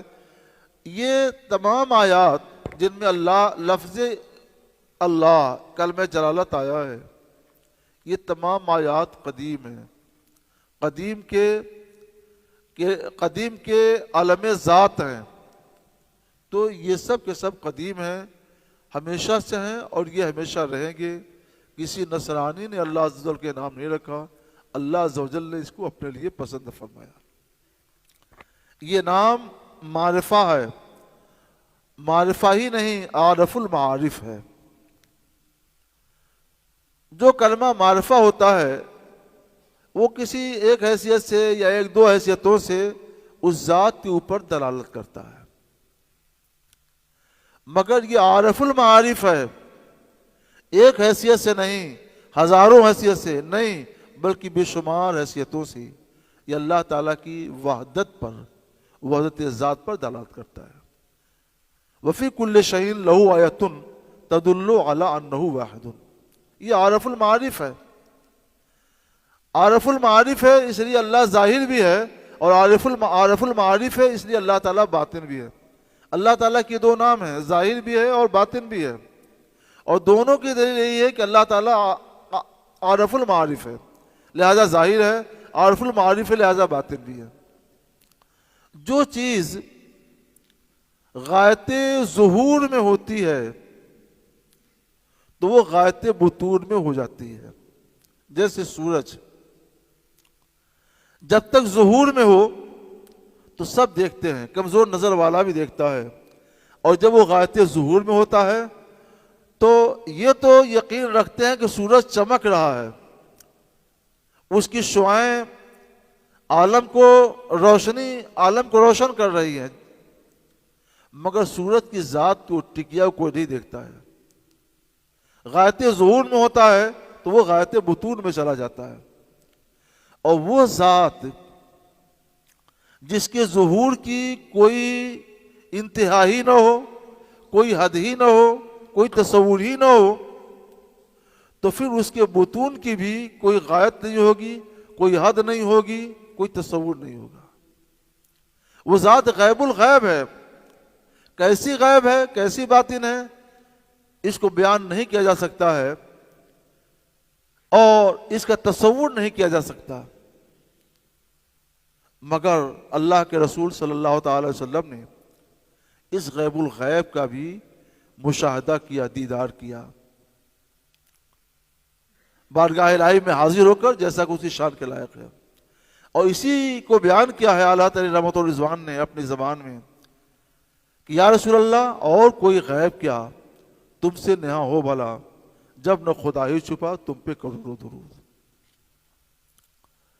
سبحان اللہ و بحمدہ سبحان اللہ العظیم، یہ تمام ایک ہی مفہوم میں ہے تقریباً، اور سب کے سب اللہ کی عظمت پر، اللہ کی وحدانیت پر، اللہ کے بے مثال ہونے پر دلالت کرتے ہیں۔ اللہ کی شان یہ ہے کہ لیس کمثلہ شیء، اللہ کے جیسی کوئی شے نہیں ہے۔ جب اللہ کی یہ شان ہے تو ایسی صورت میں ہمیں اللہ کے لیے وہ عقیدہ رکھنا چاہیے جو عقیدہ اللہ تعالیٰ کو ہر چیز سے ممتاز کرے، ہر چیز سے الگ کرے۔ تو اس کے لیے نہ کوئی اولاد ہے، نہ بیوی ہے، نہ دوست ہے، نہ کوئی ساتھی ہے، نہ ہی اس کے لیے کوئی رنگ ہے، نہ روپ ہے، نہ نیند ہے، نہ اونگ ہے، نہ موت ہے، نہ عیب ہے، نہ نقص ہے، کچھ بھی نہیں، صفات کمال ہے۔ اس نے اپنے فضل خاص سے اپنے کچھ بندوں کو چن لیا، خلیل بنا لیا، کلیم بنا لیا، حبیب بنا لیا، یہ اس کی شان ہے۔ مگر اصل اس کی ذات کیا ہے؟ لیس کمثلہ شیء، اللہ کی جیسی کوئی چیز نہیں۔ تو ہمیں اللہ کے بارے میں وہی عقیدہ رکھنا چاہیے جو عقیدہ اللہ تعالیٰ کے لیس کمثلہ شیء ہونے پر دلیل ہو۔ آپ سب لوگ 3 مرتبہ میرے ساتھ پڑھ لیں بلند آواز سے، سبحان اللہ و بحمدہ سبحان اللہ العظیم، سبحان اللہ و بحمدہ سبحان اللہ العظیم، سبحان اللہ و بحمدہ سبحان اللہ العظیم۔ مجھے اجازت درس بخاری سب سے پہلے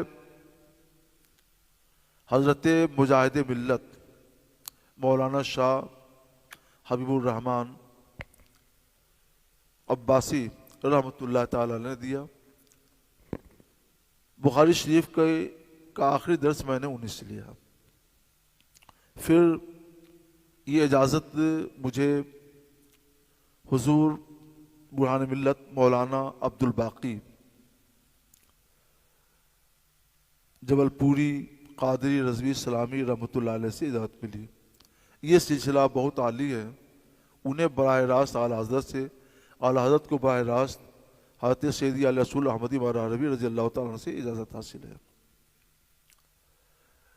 تیسرے نمبر پر اجازت مجھ کو ملی شارح بخاری حضرت سیدی مفتی محمد شریف اللہ قمجدی رحمۃ اللہ تعالیٰ علیہ سے۔ چوتھے نمبر پر اجازت ملی حضرت بہاءالعلوم مولانا مفتی عبد المنان مبارک پوری رحمۃ اللہ علیہ سے۔ پانچویں نمبر پر اجازت ملی محدث جلیل حضرت مولانا عبد الشکور رحمۃ اللہ تعالی علیہ سے۔ یہ جو اجازتیں ہیں برہان ملت رحمۃ اللہ علیہ کے سوا، تو یہ اجازتیں حضرت شارح بخاری، حضرت بہاءالعلوم اور حضرت محدث جلیل، ان کو اجازت حاصل ہے حضور حافظ ملت رحمۃ اللہ علیہ سے، انہیں صدر الشریعہ رحمۃ اللہ علیہ سے، انہیں اعلیٰ تعالی رحمۃ الرضوان سے۔ تو یہ سند دو واسطوں سے نازل ہوتی ہے، اور حضرت مجاہد ملت رحمۃ اللہ علیہ سے یہ اجازت ہو تو ایک درجہ نازل ہوتی ہے، اور حضرت برہان ملت رحمۃ اللہ علیہ سے ہو تو یہ سند عالی ہوتی ہے، اور براہ راست ان کے واسطے سے اعلیٰ علی رحمۃ و رضوان تک وصول ہو جاتا ہے۔ تو ہم عموماً اسی کی اجازت دیتے ہیں، لیکن آج ہم نے ان تمام سلاسل کے ذریعے ان تمام اجازات کا آپ کو حامل بنایا، آپ جس کو چاہے پسند کریں، اور ہم نے جو سند حدیث اور سند فقہ سند القرآن دی ہے ان میں ایک کے سوا باقی سب کا ذکر بھی کر دیا ہے۔ وہ سند بھی مرتب کی ہوئی میری نہیں ہے، حضرت شاہ بخاری رحمۃ اللہ تعالیٰ علیہ نے مرتب کیا تھا، اور پھر بہت سے لوگوں کو عطا فرمایا، مجھے بھی عطا فرمایا، اسی میں نے اپنا تھوڑا بہت بڑھا کر کے اور آپ کو پیش کر دیا ہے۔ وہ ایک نعمت ہے ہمارے بزرگوں کی، اس کو سنبھال کے رکھیں، اللہ تعالیٰ مبارک فرمائے۔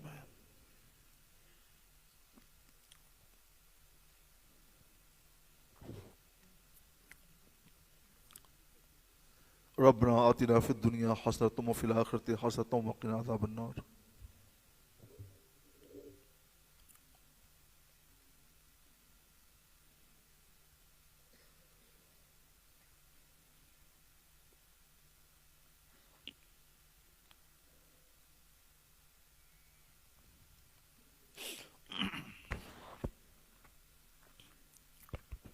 اللہم انی اسألک واتوجہ الیک بنبیک محمد النبی الرحمہ یا رسول اللہ انی اتوجہ بک الی ربی فی حاجتی ہذی اللہم صلی علی سیدنا مولانا محمد معد الجود والکرم وآلہ وصحابہ بارک وسلم۔ یا اللہ، یا رحمان، یا رحیم، تیرے محبوبان بارگاہ کا ارشاد ہے کہ درس بخاری کے وقت جو دعا ہوتی ہے تو اسے قبول فرماتا ہے۔ الہ العالمین اپنے فضل خاص سے ہم گنہگاروں کی دعائیں شرف قبول سے مشرف فرما۔ الہ العالمین ہم سب کی پردہ پوشی فرما، تو ستار ہے، تو غفار ہے، ہم سب کو بخش دے، تو تواب ہے، ہم سب کی توبہ قبول فرما، تو ارحم الراحمین ہے، الہ العالمین ہم سب پر رحم فرما، ساری امت مسلمہ پر رحم فرما۔ اللہم اصلح امت محمد صلی اللہ تعالی علیہ وسلم، اللہم ارحم امت محمد صلی اللہ تعالی علیہ وسلم، اللہم فرج عن امت محمد صلی اللہ تعالی علیہ وسلم۔ ہمارے بہت سے علماء کرام جنہوں نے دین کی خدمت کی دنیا سے تشریف لے گئے، حضرت علامہ عبدالشکور مصباحی علیہ الرحمہ، اور ان کے علاوہ بہت سے علماء اہل سنت جن کے احوال سے تو علیم و خبیر ہے، سب کی بخشش و مغفرت فرما۔ مولانا معصوم رضا حشمتی پیلی بھیت، مولانا ضیاء المصطفیٰ مصباحی نوادہ مبارک پور، اور جناب حاجی نسیم چودھری ممبئی جن کا عرس حافظ ملت کے دن یہی مبارک پور میں انتقال ہوا۔ یا اللہ ان سب کو ہم لوگوں کی نیکیوں کا ثواب بے بہا عطا فرما، سب کی بخشش اور سب کی مغفرت عطا فرما، سب کی مغفرت فرما۔ ہمارے محب جناب مولانا عبدالحق رضوی گونڈا، سابق استاد جامعہ اشرفیہ مبارک پور علیل ہیں، الہ العالمین انہیں شفا یاب فرما، اور دیگر احباب اہل سنت ہند و بیرون ہند، الہ العالمین انہیں بھی شفا یاب فرما۔ ابرو قوم ملت حضرت مولانا عبدالحفیظ صاحب قبلہ عزیز ملت اور سربراہ اعلیٰ جامعہ اشرفیہ مبارک پور، اور حضرت علامہ مولانا قمر الزمان اعظمی دامت برکاتہم العالیہ، حضرت مولانا خیر الازکیاء محمد احمد مصباحی دامت ظلہ العالی، اور دوسرے کثیر علماء اہل سنت جو بیماریوں میں یا پریشانیوں میں ہیں، الہ العالمین ان سب کے حوالے سے تو علیم و خبیر ہے، سب کو شفا یاب فرما، شفا کامل عطا فرما، ہر طرح کی بلاؤں سے، آفتوں سے، مصائب سے، حوادث روزگار سے انہیں ہمیں سب کو محفوظ فرما۔ الہی خیر گردانی بحق شاہ جیلانی، الہی خیر گردانی بحق شاہ جیلانی، الہی خیر گردانی بحق شاہ جیلانی۔ رب زدنا علما، رب زدنا علما، رب زدنا علما، سبحانک لا علم لنا الا ما علمتنا انک انت العلیم الحکیم۔ یہ موسم طلباء کے امتحان کے موسم ہے، تیاریاں کر رہے ہیں۔ الہ العالمین سب کے ذہنوں کو کھول دے، دلوں کو کھول دے، سب کو اپنے پڑھے ہوئے پر شرح صدر عطا فرما، اچھی تیاریاں ہوں، اچھا امتحان دیں، اچھے نمبروں سے انہیں کامیاب فرما۔ یا اللہ ان کے تعلم کو اپنی رضا کے لیے کر لے، ہم سب کی خدمات کو اپنی رضا کے لیے کر لے، اور یا اللہ اسے شرف قبول عطا فرما، اور دنیا و آخرت میں ہم سب کو اس کا بہتر صلہ عطا فرما۔ لیقضى لي اللهم فشفي فيه ليقضى لنا اللهم فشفي فينا۔ اللهم صل على سيدنا مولانا محمد معدن الجود والكرم وآله وصحبه وبارك وسلم۔ اللهم صل على سيدنا مولانا محمد معدن الجود والكرم وآله وصحبه وبارك وسلم۔ اللهم صل على سيدنا مولانا محمد معدن الجود والكرم وآله وصحبه وبارك وسلم۔ اللهم اصلح أمة محمد صلى الله تعالى عليه وسلم، اللهم ارحم أمة محمد صلى الله تعالى عليه وسلم، اللهم فرج عن أمة محمد صلى الله تعالى عليه وسلم، وصلى الله تعالى على خير خلقه محمد وآله وأصحابه أجمعين برحمتك يا أرحم الراحمين صلى الله عليه وسلم۔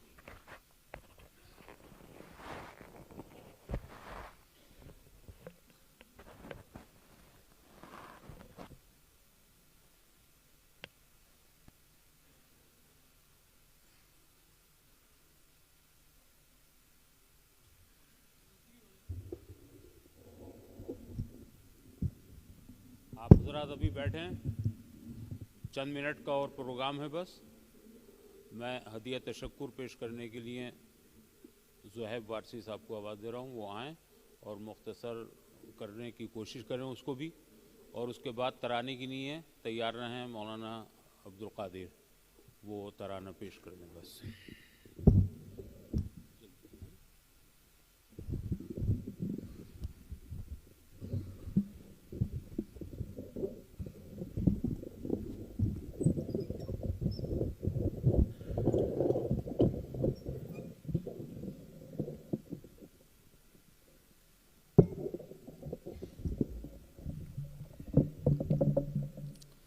السلام علیکم ورحمۃ اللہ تعالی وبرکاتہ۔ درود شریف پڑھیں۔ اللہم صلی علی سیدنا شفیعنا نبینا مولانا محمد معدن الجود والکرم منبع العلم والحلم والحکم وآلہ الکرام وابن الکریم وبارک وسلم صلاۃ وسلاما علیک یا سیدی یا رسول اللہ صلی اللہ تعالی علیہ وسلم۔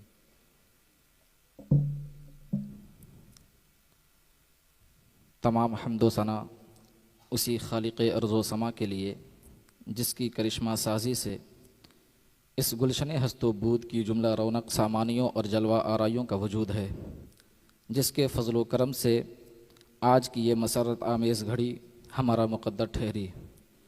درود و سلام کا تحفہ اقدس پیش ہے عالم نور کے پیکر لطیف، گلشن کائنات کی وجہ تخلیق نبی کریم علیہ التحیۃ والتسلیم کے بارگاہ کرم میں، جس کے لاہو نظام حیات سے دنیا میں انقلاب آیا، انسانی اقدار کو فروغ ملا، ظلم و جبر، بغض و حسد اور سفاکیت کا خاتمہ ہوا، حسن معاشرت اور حسن اخلاق کا پیغام عام ہوا، اور ظلمت قدے انسانیت میں علم و عمل، فکر و نظر کی شمعیں روشن ہوئی۔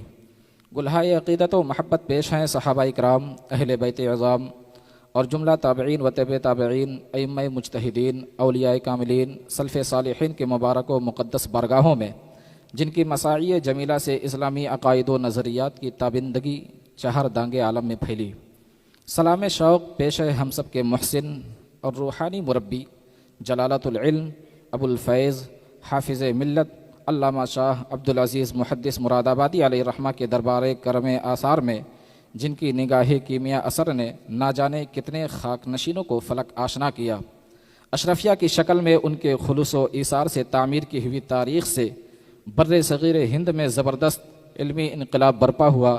آج اس کی کرنیں ایشیا، یورپ، افریقہ اور امریکہ کے بر اعظموں میں پھیلی ہوئی ہیں، اور پوری دنیائے اہل سنت ان کے جلائے ہوئے چراغوں سے منور ہے۔ شمع نظر خیال کے انجم جگر کے داغ، جتنے چراغ ہیں تیری محفل سے آئے ہیں۔ آج ہم طلبہ فضیلت اپنے مادر علمی باغ فردوس جامعہ اشرفیہ مبارک پور کے عظیم الشان عزیز المساجد میں ختم بخاری کے اس کیف آگی اور پروقار تقریب میں خوشی اور غم کی کچھ ملی جلی کیفیت کے ساتھ حاضر ہیں۔ خوشی تو اس بات کی ہے کہ جس مقصد کے حصول کے لیے ہم نے اپنا پہلا قدم اس وادی میں رکھا تھا، محنت و مشقت سے معمور ایک طویل عرصہ اساتذہ کے لطف و کرم اور والدین کی محبتوں کے سائے میں طے کرنے کے بعد اس مقصد کی تکمیل ہو رہی ہے، اور غم اس بات کا ہے کہ ہم سب اپنے خوابوں کے شہر، آرزوؤں کے مرکز اور وفاؤں کے محور سے جدا ہو رہے ہیں۔ ہماری نگاہیں مادر علمی کی فلک بوس عمارتوں، وسیع و عریض سبزہ زاروں، خوشنما گنبد اور مسجد کے روشن میناروں کو حسرت بھری نظروں سے تک رہی ہیں۔ آج ہماری زبانوں کو لفظ الوداع کہنے کی تاب نہیں۔ اساتذہ کی مہربانیوں اور دل نوازیوں کو یاد کرتے ہیں تو جدائی کے اس حسرت ناک لمحے سے دل و دماغ پر غم کی پرچھائیاں پھیل جاتی ہیں۔ ہم اس دن کو یاد کرتے ہیں جب ہم نے چمن حافظ ملت میں اپنا پہلا قدم رکھا تھا، فکر و نظر سے عاری، علم و ہنر سے ناآشنا۔ ہمارا یہ وجود کسی پریشان حال مسافر کی طرح تھا۔ ان اساتذہ نے اپنے آرام کو چھوڑ کر ہمیں علمی سکون بخشا، علم و فن اور تحقیق و تفتیش کے نو بنو آفاق سے روشناس کرایا، زمانے اور حالات کے نشب و فراز سے آگاہ کیا۔ ہم سے کبھی غلطیاں بھی ہوئی، بھول چوک بھی ہوئی تو ہمیشہ مشفق ماں باپ کی طرح سمجھایا اور حکمت بھری نصیحتوں سے ہماری اصلاح فرمائی۔ ان اساتذہ کی نیاز مندیوں اور احسان شناسیوں پر ہمارے سر انشاءاللہ ہمیشہ خمیدہ رہیں گے۔ بڑی ناسپاسی ہوگی اور جامعہ کے ذمہ داران و منتظمین کا ذکر نہ کیا جائے جنہوں نے ہمیں ہر طرح کی سہولت بہم پہنچائی، ہمارے کھانے پینے رہنے سہنے کے لیے حتی الوسع بہتر سہولتیں مہیا کیں، ہمیں کبھی کسی چیز کی تکلیف محسوس نہ ہونے دی۔ ان کی محبت و اپنائیت کی شبنم پاشی سے ہمارے دل ہمیشہ شگفتہ رہیں گے۔ محبت و شفقت سے لبریز یہ طویل اور سنہری داستان اب اپنے اختتام کو پہنچ رہی ہے۔ آج اپنے ان محسنوں کو خیر آباد کہتے ہوئے کلیجہ منہ کو آ رہا ہے۔ سچ تو یہ ہے کہ اگر میں شاعروں، انشا پردازوں کی فصاحت و بلاغت مستعار لینا چاہوں تب بھی درون دل کے جذبات اور دریائے محبت کی متلاطم موجوں کی ترجمانی الفاظ سے نہیں ہو سکتی۔ اگر خاموش رہوں میں تو ہی سب کچھ ہے، جو کچھ کہا تو تیرا حسن ہو گیا محدود۔ ہم نہایت ادب و احترام کے ساتھ حضرت سربراہ اعلیٰ عزیز ملت علامہ شاہ عبد الحفیظ عزیزی دامہ ظلہ العالی کی بارگاہ عالیہ میں سوغات تشکر پیش کرتے ہیں، جن کی زندگی کا ہر لمحہ جامعہ اشرفیہ کی تعمیر و ترقی اور اس کی روز افزونی کے لیے وقف ہے۔ ان کی شبانہ روز محنت ہی کا نتیجہ ہے کہ اشرفیہ کا ستارہ اقبال بلندی پر جگمگا رہا ہے۔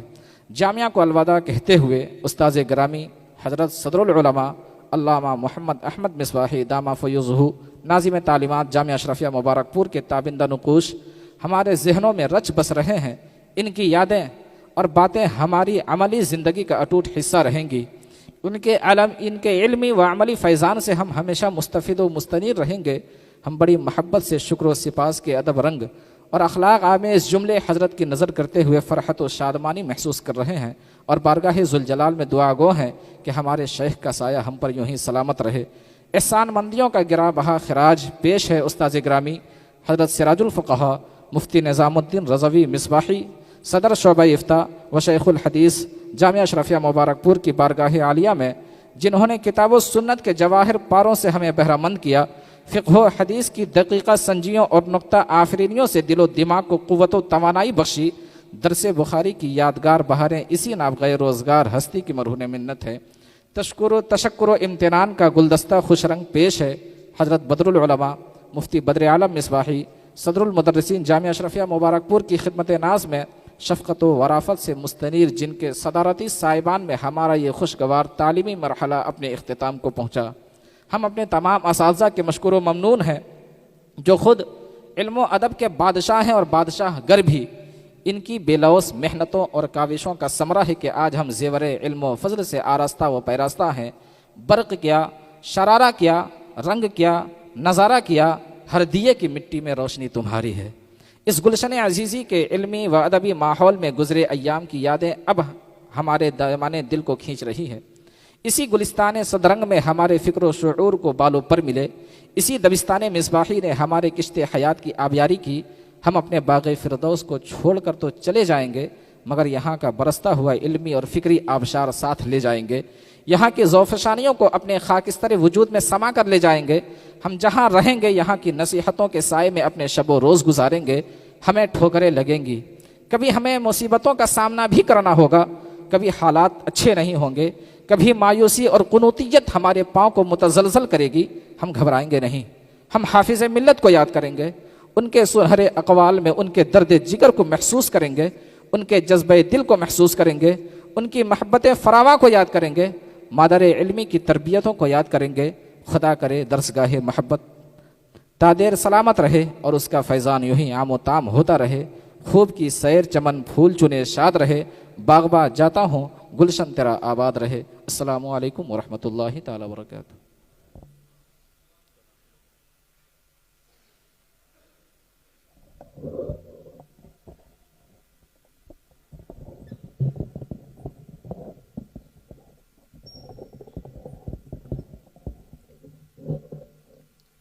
السلام علیکم ورحمۃ اللہ تعالی وبرکاتہ۔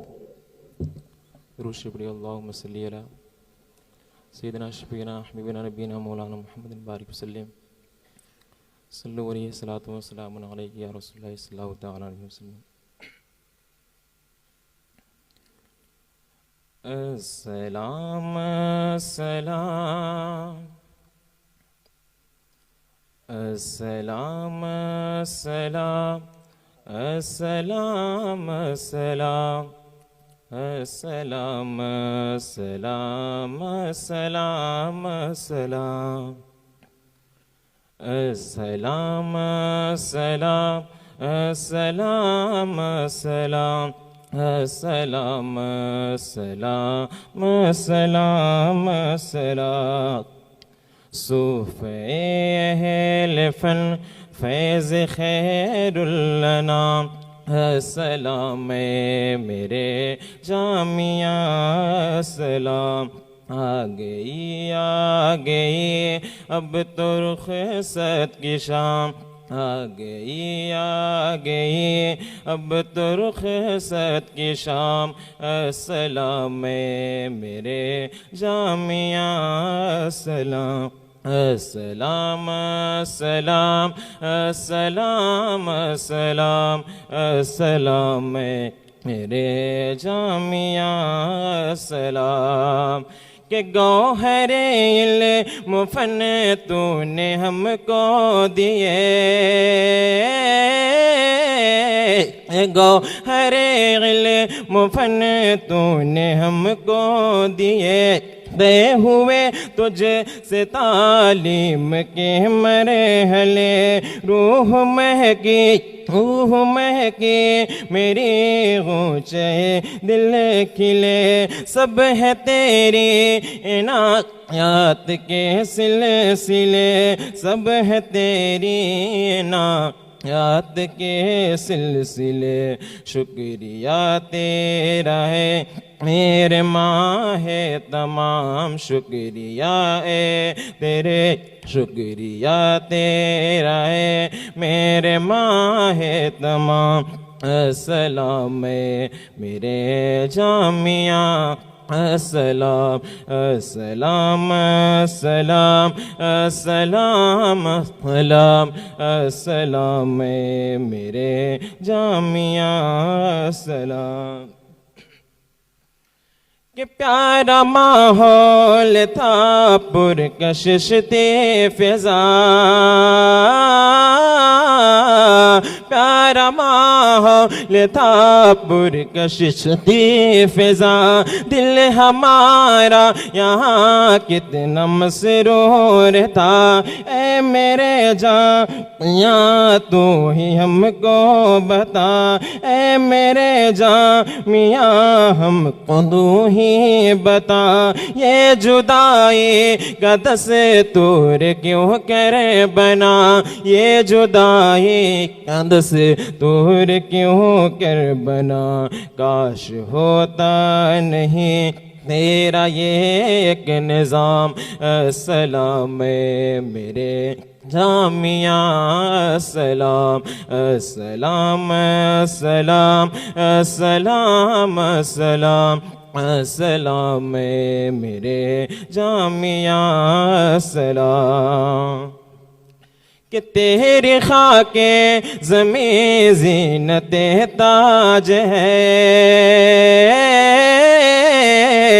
تیری خاک زمین زینت تاج ہے، یہ ہمارے نصیب کی معراج ہے، آسمان بلندی پہ تو آج ہے، جامعہ چاروں جانب تیرا راج ہے، جامعہ چاروں جانب تیرا راج ہے، کاروان مدارس کا تو ہے امام، کاروان مدارس کا تو ہے امام، السلام میرے جامعہ، سلام سلام سلام سلام سلام سلام میرے جامعہ، سلام کہ درس گاہوں کا منظر وہ علمی سما،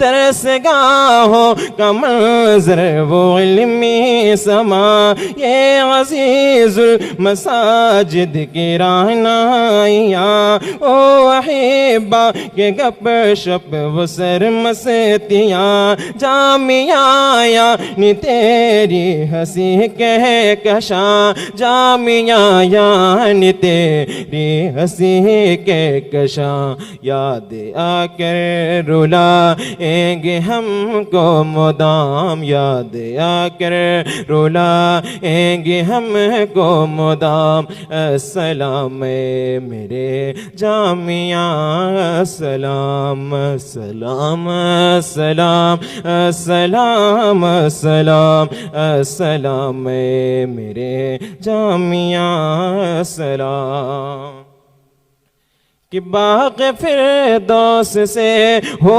عنایت تیری ہم پہ سایہ فکر،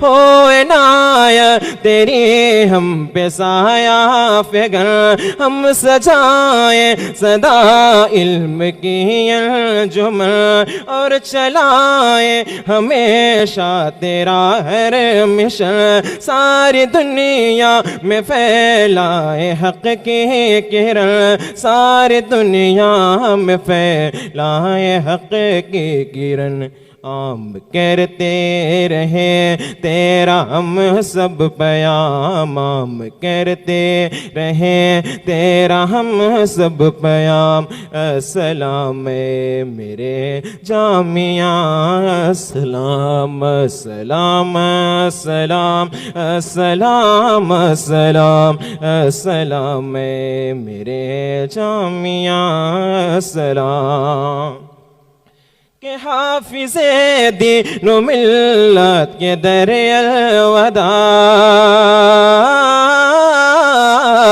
حافظ دین و ملت کے در الوداع، میری جان میرے ہم سفر الوداع، سارے وسطاز شمع ہنر الوداع، جملہ احباب از چشم تر الوداع، جملہ احباب از چشم تر الوداع، سب کو رکھے خدا ہر گھڑی شاد کام، سب کو رکھے خدا ہر گھڑی شاد کام، السلام میرے جامعہ، سلام سلام سلام سلام سلام سلام میرے جامعہ، سلام کہ باغ فردوس سے ہوگی اب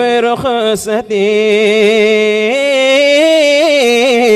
باغ فردوس سے ہوگی اب رخصتی، زندگی کی ہے یہ سب سے مشکل گھڑی، دل پھٹا جا رہا ہے مشاہدے کا بھی، اے میرے جامعہ لو سلام آخری، اے میرے جامعہ لو سلام آخری، اس جدائی پہ افسردہ ہیں ہم تمام، اس جدائی پہ افسردہ ہیں ہم تمام۔ السلام میرے جامعہ، سلام سلام سلام، السلام السلام السلام میرے جامعہ، السلام۔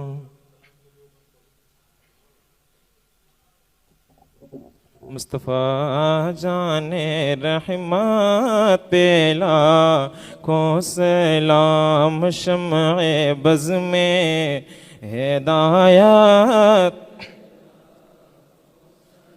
شہریار رم تاجدار حرم، شہر یار رم تاجدار حرم، نوبہار شفاعت میں لاکھوں سلام، مصطفیٰ جان رحمت۔ کاش محشر میں جب ان کی آمد ہو، اور کاش محشر میں جب ان کی آمد ہو، اور بھیجیں سب ان کی شوکت پہ لاکھوں سلام، مصطفیٰ جان رحمت پہ لاکھوں سلام۔ مجھ سے خدمات کے قدسی کہیں ہاں رضا، مجھ سے خدمات کے قدسی کہیں ہاں رضا، مصطفیٰ جان رحمت میں لاکھوں سلام، شمع بز میں ہدایت۔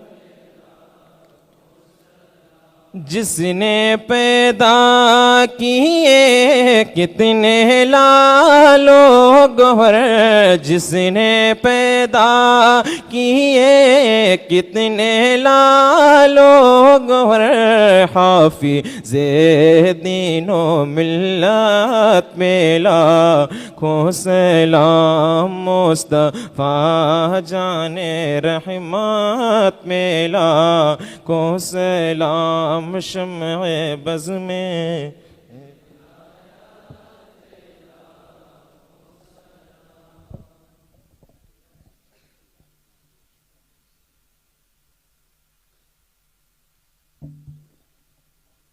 اللهم صل على سيدنا ونبينا ومولانا محمد وبارك وسلم۔ اللهم ربنا آتنا من لدنك رحمة وهيئ لنا من أمرنا رشدا۔ اللهم احسن عاقبتنا في الأمور كلها واجرنا من خزي الدنيا وعذاب الآخرة۔ اللهم ربنا آتنا في الدنيا حسنة وفي الآخرة حسنة وقنا عذاب النار۔ اللهم أعز الإسلام والمسلمين واغفر للكفرة المبتدعة والمشركين۔ ربنا تقبل منا إنك أنت السميع العليم وتب علينا إنك أنت التواب الرحيم، وصلى الله تعالى على خير خلقه سيدنا ومولانا محمد وعلى آله وصحبه أجمعين برحمتك يا أرحم الراحمين۔